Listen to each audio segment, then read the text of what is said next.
Hey everybody, I want to talk to you a little bit about Nehemiah.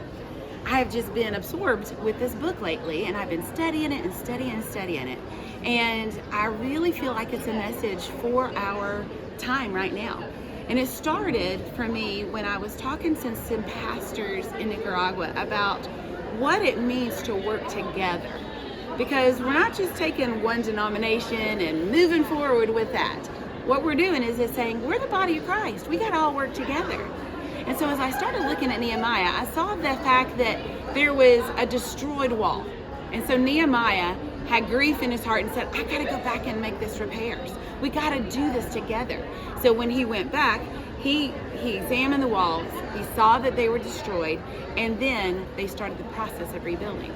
Now they didn't call all of the nice mason workers. They didn't have that.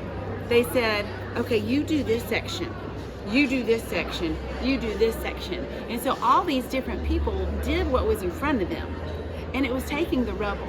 It was taking the broken. It was saying, this is a part of my story. This is a broken part. But the thing that has hit me lately is that they didn't make walls with straight sides and say, okay, I've done my wall, now you do your wall. And then we got all these walls next to each other with these straight sides. Because if there's a wall here with a straight side like this, and then there's another wall with a straight side, and we've got a gap. And that's where the enemy wants to get us. He'll shoot his arrow right through that gap. No, we have to have our walls joined together. Church and church, ministry and ministry. I need to be communicating with my neighbor and say, hey, I've got this rock right here. Do you have a rock that'll fit right there? I'll hold your rock. I'll hold my rock. Let's get another rock. And when you start building your walls so that they're interconnected. And so I talked to the pastors about that. And they've really taken it on as a reality in their lives. And we're seeing an amazing unity happen among the churches in Nicaragua.